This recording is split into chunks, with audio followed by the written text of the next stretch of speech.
Bienvenue sur Équilibre Sport et Nature. Aujourd'hui, je suis avec Karine Guineux, qui est coach professionnel certifié. Et là, nous allons parler de photolangage. Mais qu'est-ce que le photolangage? Qui de mieux de Karine pour nous l'expliquer? Bonjour Karine. Bonjour Yann, merci de me recevoir.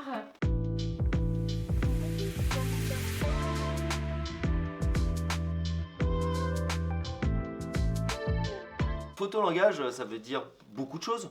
Une photo, du langage? Oui, exactement. J'ai pris le constat que quand j'accompagnais mes clients, chaque client a un fonctionnement qui est différent. Il y a des personnes en fait qui sont visuelles, il y a des personnes qui sont auditives, il y a des personnes qui sont kinesthésiques. Donc l'objectif c'était de pouvoir trouver un outil qui permette de faciliter la parole à chacune de ces personnes. Alors justement, est-ce que tu peux m'expliquer un petit peu les trois personnages? Eh bien, par exemple, la personne qui est visuelle, si en tant que coach, tu lui donnes que des questions, tu la questionnes tout le temps, potentiellement, ça peut faire une barrière et elle va être en incapacité de répondre. Elle a besoin de voir. Elle a besoin de voir. Donc, quoi de mieux qu'une image pour D'accord. lui amener à ouvrir le champ des possibles. Ok. Voilà. La personne qui est auditive, bien évidemment, ça sera peut-être plus facile pour elle d'avoir un questionnement qui soit puissant. Néanmoins, ce qui est intéressant, c'est que moi, dans les accompagnements, j'aime bien qu'elle se reconnecte aussi à ce qui se passe à l'intérieur d'elle-même, au ressenti. Ouais. Et donc, du coup, quand je leur permets d'aller avec ces cartes de photolangage que je vais t'expliquer tout à l'heure, eh bien, on va travailler l'émotionnel. Ok. Une chose qui n'est pas simple, en fait, pour les personnes qui sont... qui parlent. Plutôt. Ah bon? Voilà. Ben non, parce que le ressenti est plus compliqué, en fait, pour elles. Souvent, c'est plus difficile de se connecter. Et c'est là qu'intervient la troisième typologie, ceux qui sont kinesthésiques, qui là, ils vont se recentrer vraiment sur tout ce qui se passe à l'intérieur du corps et tout ce qui se passe autour. Donc du coup, si tu leur poses juste des questions, elles ont besoin de ressentir, ces personnes-là. Justement, kinesthésique, est-ce que tu peux l'expliquer un petit peu plus? Comment je peux le savoir si je suis kinesthésique? Par exemple, quand tu vas rentrer dans une pièce, tous tes sens vont se mettre En action, en éveil? Ouais, voilà, exactement. Donc tu pourrais prendre Le bruit, la lumière? Le bruit, la lumière, L'odeur. et puis après, tout ce que voilà, quand je te parlais de ressenti dans le corps, il y a des choses qui vont se passer. Tu vas te sentir bien dans un environnement ou pas. Oh, d'accord. Donc il y a vraiment toute cette facette-là. Donc à peu près les pourcentages de chaque facette, on peut le savoir ou pas? Alors il y a des tests qui existent. Ouais. Aujourd'hui, La majorité des personnes serait quoi? la majorité des personnes seraient plutôt visuelles et auditives que kinesthésiques. Ouais, d'accord. Ouais, voilà. Alors justement, tes jeux de cartes, parce que tu m'en as amené plusieurs. Exactement. Donc Point of View, ce sont des jeux qui ont été créés par des Israéliens, des coachs, avec pour objectif de réunir les familles autour d'un jeu. À la base, c'était ça. Comme un jeu de société. Comme un jeu de société. Et puis, au bout d'un moment, ils se sont dit, le jeu de société fait plus parce qu'il amène tellement à libérer la parole qu'il amène un questionnement profond.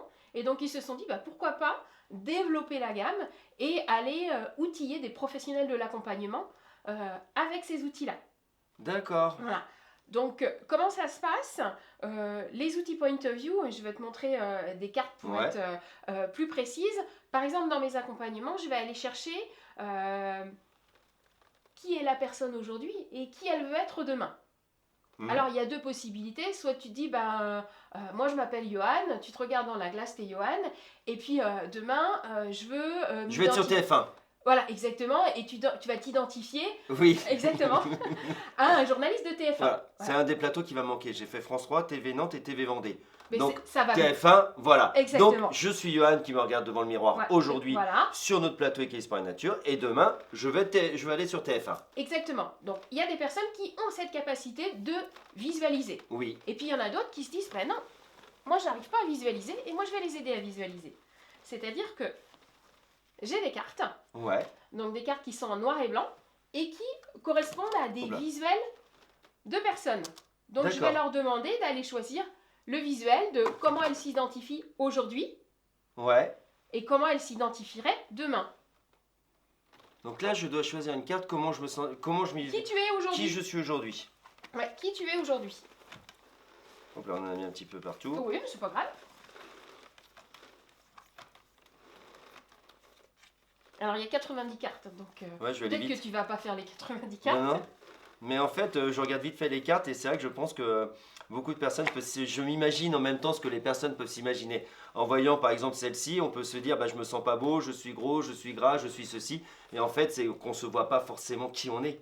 C'est Oui. ça aussi. Voilà. C'est ça. Et pour autant, la posture là de la carte de la personne que tu as choisie, on est sur quelqu'un qui potentiellement a un poste à responsabilité. Ah ouais? Voilà. Et ça va être mon regard et mon point de vue à moi en tant que professionnel.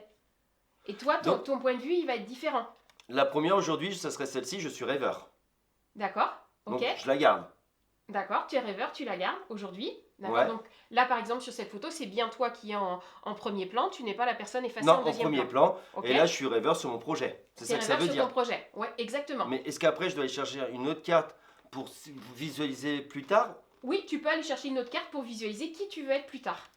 D'accord, on va le faire vite fait. Et après, justement, tu vas me dire ce que ça veut. Tiens, bah, celle-ci, j'aime bien. Pourquoi? Parce que j'aimerais bien un jour être grand-père. Mais ça n'a rien à voir avec TF1, mais c'est. Voilà. Ouais, mais c'est pour ça que c'est intéressant. C'est-à-dire que là, on parlait de professionnel. Oui. Mais l'idée, en fait, des cartes, c'est d'aller toujours chercher qu'est-ce qui se passe aussi dans le perso. Parce que si tu veux bouger professionnellement et être aligné, s'aligner avec soi, c'est le nom de mon entreprise quand même. Donc, si tu veux être aligné, il faut aller chercher ce qui se passe dans le perso. Donc, toi, peut-être qu'aujourd'hui, pour développer et pour aller vers TF1, tu as besoin d'avoir cette expérience et cette maturité de cette personne-là, cette sagesse dans ce rôle que tu peux avoir en tant que grand-père de transmission donc à tes enfants et à tes petits-enfants. Et donc, du coup, on va peut-être aller travailler sur cette sphère-là pour que tu acquières en fait cette posture-là qui va te permettre d'aller vers. Mais sans forcément que je devienne grand-père. On peut le faire avant. Exactement, c'est ça. Donc là, c'est le point de départ pour aller vers le point d'arrivée. Et entre-temps, bien évidemment, on met en place des actions pour que tu puisses aller à TF1. C'est quoi ton objectif dans 3, 6 mois? J'en ai aucune idée. 2 ans? Ouais, à peine. Je dirais à peine. À peine 2 ans. Voilà, un an max, 6 mois. Voilà, et du coup, nous, ce qu'on va faire ensemble, c'est que si ton objectif, il est à 6 mois, eh bien, tu vas te visualiser là à 6 mois, et moi, en tant que professionnel, je vais t'accompagner à poser les actions pour que dans 6 mois, tu sois cette personne-là qui passe la porte d'entrée pour aller à TF1. Donc, en fait, les cartes sont juste quelque chose de visuel?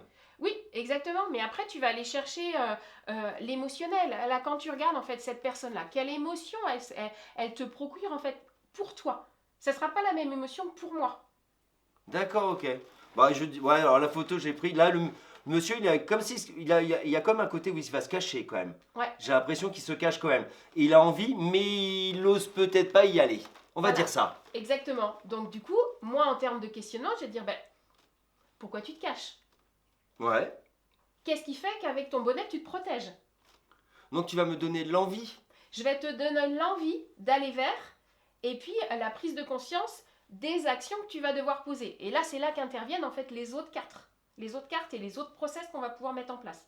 Donc ça, c'est ma base. Ça, c'est ta base. Mais ensuite, on pourrait chercher un deuxième jeu. Ouais, exactement. Alors si tu nous en montrais un deuxième, ce serait... Alors si j'en montrais un deuxième, ça serait celui-ci.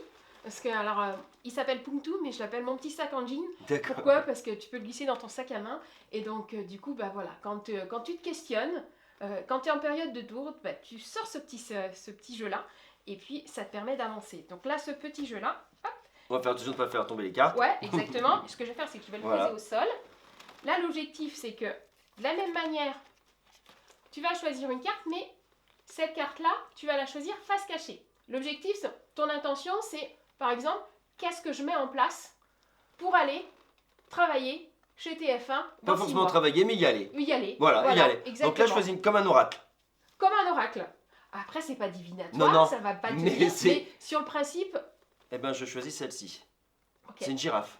C'est une girafe. La girafe, pour toi, ça signifie quoi? Elle est grande. Elle est grande. Elle est haute. Elle voit grand. Elle voit grand. Parce elle voit tout le monde en fait. D'accord. Donc peut-être que c'est ça. Peut-être que c'est ça. Et donc, pour faire court, si la girafe, elle voit grand, toi, c'est quoi ta manière de voir grand? Moi, je vois grand. Voilà. Et bien, pour aller à TF1, qu'est-ce que tu dois mettre en place qui est grand pour être reconnu pour prendre de la hauteur, comme la girafe. Et puis du coup, quand tu vas pas, tout le monde va arriver chez TF1 en étant une girafe. Oui. Et toi, tu vas être la girafe. C'est toi qu'on va voir. Donc là, qu'est-ce que tu mets en place?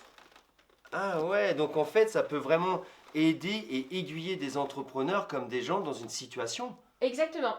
Et après, deuxième action. Là, pareil, je choisis. Exactement. Je te fais choisir une carte. Celle-ci. Et là, sur cette carte-là... Le jugement. Oula. Le jugement, ça c'est un mot. Oui. Est-ce que le jugement te parle? Alors le jugement, ce serait souvent ce qu'on entend parler dans le bien-être, le regard des autres. Et qu'il faut savoir enlever le jugement. Dans tous les cas, on sera jugé parce qu'on n'a pas le même cerveau. C'est ce que je dis, tout le monde a un cerveau différent et on est toujours jugé. Et c'est quelque chose que je passe au-delà du jugement parce que je trouve ça dommage d'aller juger les gens. Voilà. Donc à partir de ce mot-là, je te fais réfléchir. Et peut-être que le jugement, tu aurais pu me dire, moi le jugement ça me parle pas. C'est quoi l'inverse du mot jugement pour toi? Et là, on va travailler sur ce mot-là, en relation avec ta question. Et après, comme chez Point of View, il y a toujours la phase de la mise en action. Ouais. Eh bien, troisième étape. Mise en action. Eh bien la première, tiens. Qu'est-ce que j'évite? Ouh. Qu'est-ce que t'évites? Voilà. Ah, c'est assez impressionnant quand même. Exactement. C'est bien puissant, bien percutant. Et si tu vas travailler justement sur le qu'est-ce que j'évite, potentiellement, si tu sais que maintenant tu vas plus éviter la situation, dans 6 mois, je suis là-bas. On se retrouve à TF1. Alors, comment font les gens pour te retrouver, pour pouvoir vivre cette expérience et que tu puisses les coacher justement? Alors, j'ai un site internet, donc www.s'aligneravecSoi.com. Donc là, il y a un accès avec une prise de rendez-vous en ligne. Il y a aussi mes coordonnées téléphoniques, donc 06 07 26 27 52. Je les mettrai en bas ici. Exactement. Ou autrement par mail, mais tout est indiqué sur mon site internet. Donc pour des personnes qui savent qu'elles ont besoin de quelque chose, d'un accompagnement long, dans ces cas-là, on fixe un rendez-vous, prise de contact sur du coaching ou éventuellement sur du bilan de compétences, parce que je fais aussi de la reconversion professionnelle. Elles choisissent, on prend rendez-vous ensemble, on échange pendant une demi-heure, 45 minutes, et je vois avec chaque personne, j'identifie avec chaque personne son besoin réel, et puis quelle typologie d'accompagnement je peux lui proposer, parce que tout est personnalisé, tout est individualisé, parce qu'on est tous uniques. Exactement. Et que du présentiel. Présentiel et distanciel. Je fais les deux. Je fais les deux. Avec les cartes, je peux aussi travailler en distanciel parce que tout est numérisé. Et ça fait la même expérience de transformation. Eh ben merci beaucoup Karine pour tout ça, c'était super intéressant et très intriguant en plus. Merci beaucoup à toi.